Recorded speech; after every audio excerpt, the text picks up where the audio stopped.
BJP के प्रधानमंत्री पद के उम्मीदवार नरेंद्र मोदी मंच पर पहुंच चुके हैं। यूपी के कानपुर में पहली रैली नरेंद्र मोदी की प्रधानमंत्री पद का उम्मीदवार बनने के बाद। भारत माता की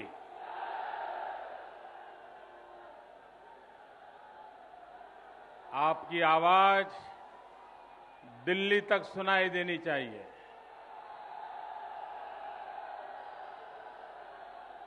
भारत माता की, भारत माता की, भारत माता की। भारतीय जनता पार्टी के राष्ट्रीय अध्यक्ष आदरणीय श्री राजनाथ सिंह जी, हम सबके सम्मानीय नेता आदरणीय कल्याण सिंह जी, प्रदेश भारतीय जनता पार्टी के अध्यक्ष श्रीमान वाजपेयी जी, मंच पर विराजमान भारतीय जनता पार्टी के सभी वरिष्ठ महानुभाव और विशाल संख्या में पधारे हुए इस क्षेत्र के जागरूक नागरिक भाई और बहनों,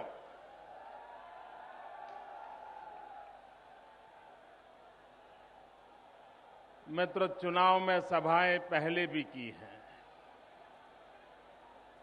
कानपुर में भी पहले आया हूं।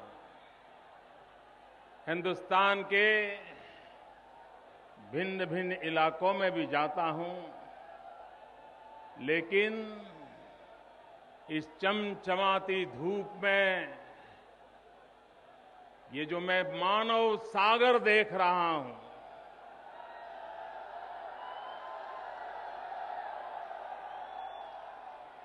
मित्रों, जहां भी नजर पहुंच रही है बस मुंड ही मुंड है, मुंड ही मुंड है।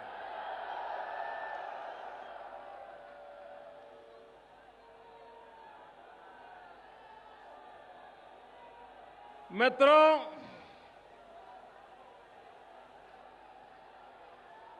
चुनाव जब आएगा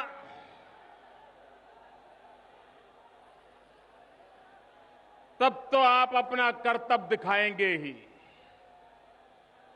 तब तो आप अपनी ताकत का प्रदर्शन करेंगे ही। लेकिन आज मैं इतना जरूर कहता हूं कि कानपुर की इस रैली ने मुझे जीत लिया है।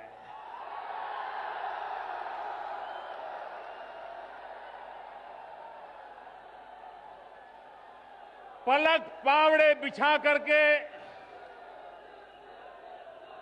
ऐसी चमचमाती धूप में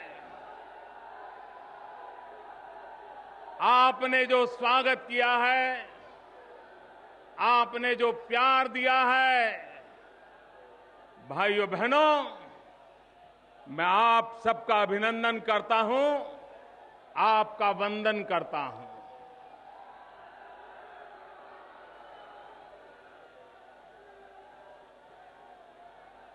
भाइयों बहनों, आप 3-3, 4-4 घंटे से इस चमचमाती धूप में आप तपस्या कर रहे हैं।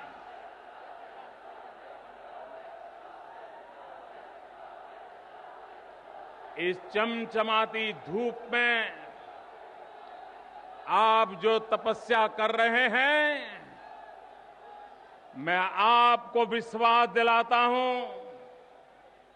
मैं ये आपकी तपस्या कभी बेकार नहीं जाने दूंगा।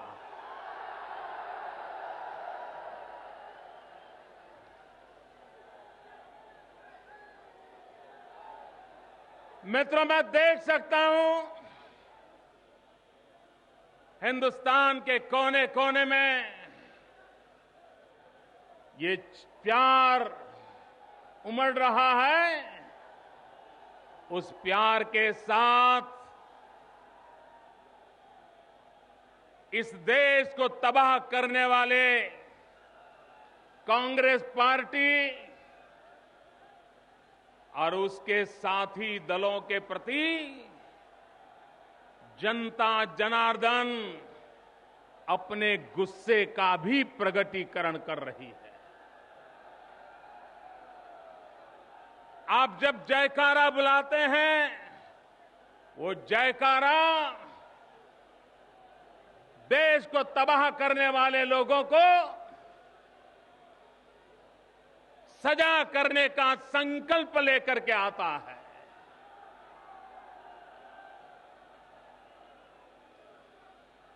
भाइयों बहनों, मैं आपसे एक सवाल करना चाहता हूं, आप जवाब देंगे? सब लोग जवाब देंगे? उधर पीछे से भी जवाब आएगा? पक्का?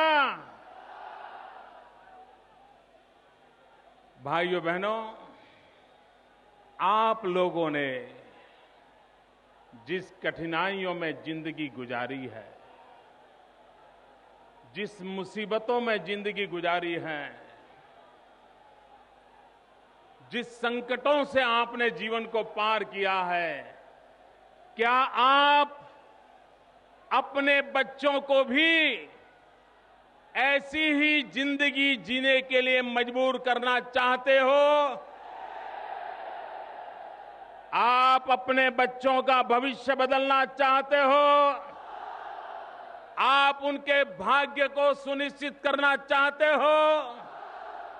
अगर आपको अपने बच्चों के प्रति प्यार है, आपके नौजवान बेटी के प्रति प्यार है, और अगर आप उनका भविष्य उज्जवल चाहते हो, आज ही संकल्प करो, जिन्होंने आपको तबाह कर दिया, उनको आपके बेटों को तबाह करने का अधिकार नहीं देंगे।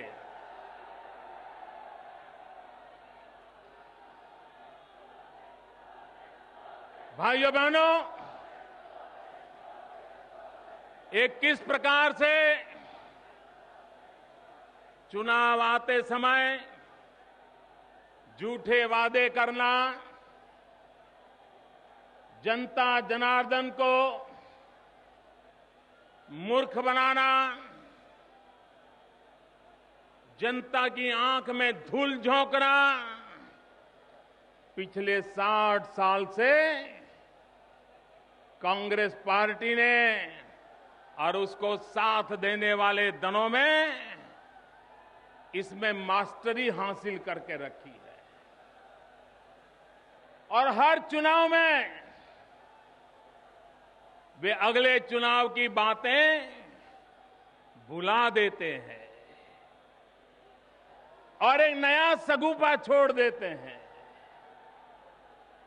भाइयों बहनों, जब 2009 का लोकसभा का चुनाव हुआ, तब कांग्रेस पार्टी ने 100 दिन में महंगाई हटाने का वादा किया था। मेरा सवाल आपको समझ आ रहा है मित्रों? क्या कांग्रेस पार्टी ने 100 दिवस में महंगाई हटाने का वादा किया था? कांग्रेस ने मैनिफेस्टो में महंगाई हटाने का वादा किया था। महंगाई हटी? महंगाई घटी? महंगाई बढ़ी?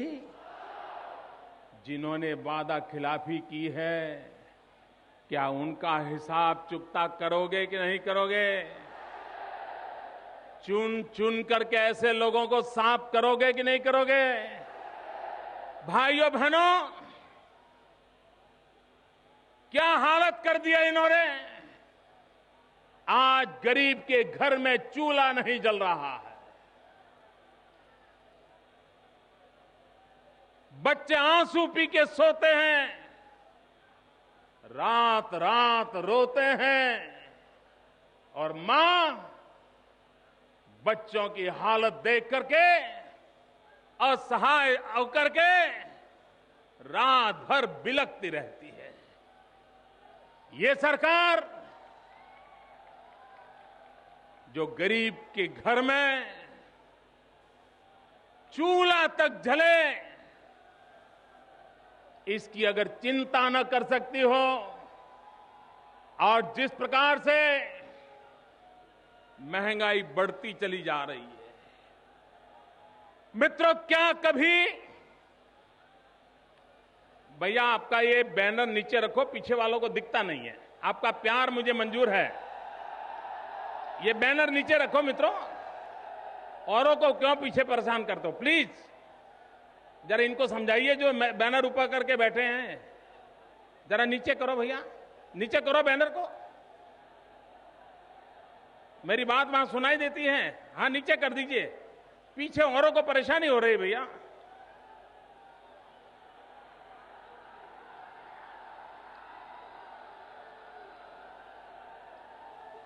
आपका प्यार मुझे मंजूर है, लेकिन भैया पीछे लाखों लोग घंटों से तपस्या कर रहे हैं। मित्रों, महंगाई इतनी गरीब को परेशान कर रही है, लेकिन उससे भी ज्यादा दुख की बात यह है, क्या कभी देश के प्रधानमंत्री ने महंगाई रोक नहीं पाने के लिए एक शब्द भी बोला है? क्या कभी मैडम सोनिया जी ने महंगाई कम नहीं कर पा रही इसके लिए दुख जताया है? क्या कभी उनके शहजादे ने भी कभी दो शब्द कहे हैं? ये क्यों हो रहा है? मित्रों, ये इसलिए हो रहा है कि कांग्रेस का अहंकार 7वें आसमान पर है। उनको जनता जनार्दन की परवाह नहीं है। वे जनता की आवाज सुनने को तैयार नहीं है।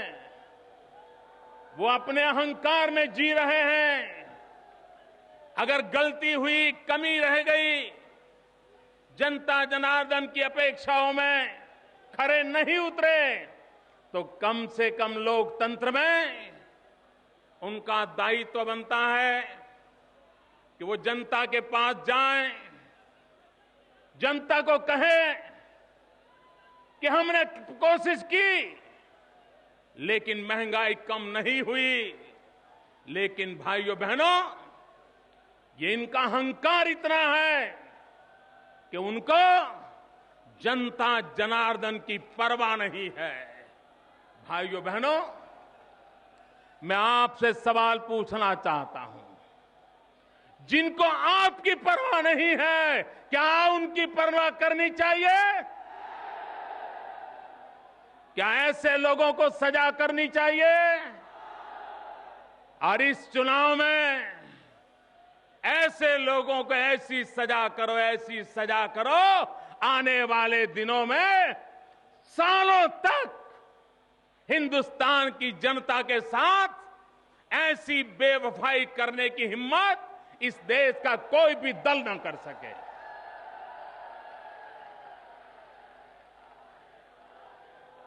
और इतना ही नहीं भाइयों, उनके जो साथी दल हैं, जो अपने राजनीतिक स्वार्थ के कारण, अपने निजी गुनाहों से बचने के लिए, अपने कारनामों को छिपाने के लिए जो कांग्रेस की मदद कर रहे हैं, बार बार कांग्रेस की रक्षा कर रहे हैं, संसद के अंदर भाषण एक करते हैं, लेकिन पिछले दरवाजे से इस सरकार को बचाने का जिन्होंने पाप किया है, वे भी उतने ही गुनहगार हैं और वो गुनहगार आपके उत्तर प्रदेश में भी बैठे हुए हैं।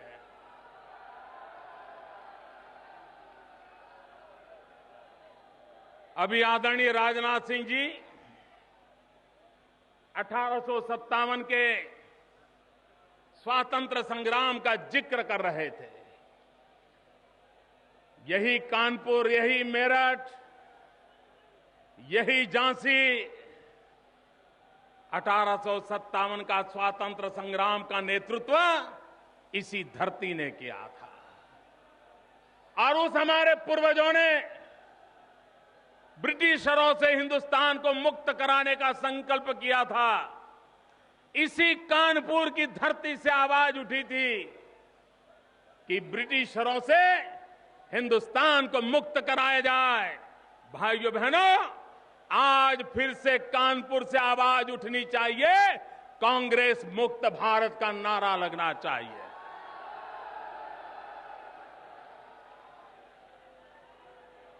वो स्वराज्य की लड़ाई थी, ये सुराज्य की लड़ाई है।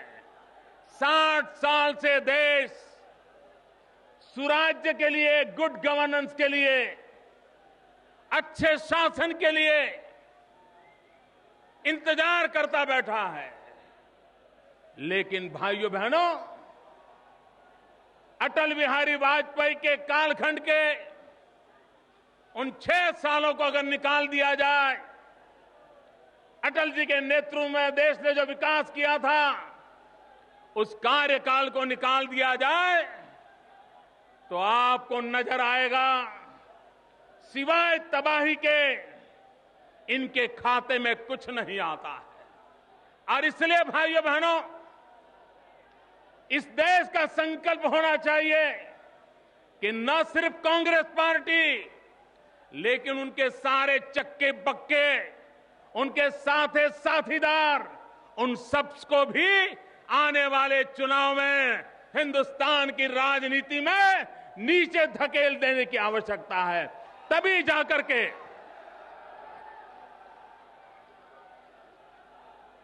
भाइयों बहनों,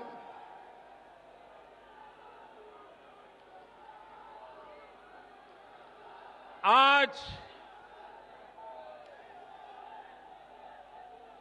उत्तर प्रदेश की कानून व्यवस्था क्या है? पिछले 1 वर्ष में 5000 से अधिक निर्दोष लोगों की हत्याएं हुई है। अब कल्पना कर सकते हो, एक राज्य में 1 साल में 5000 से अधिक निर्दोष लोगों की हत्या हो जाए, और फिर भी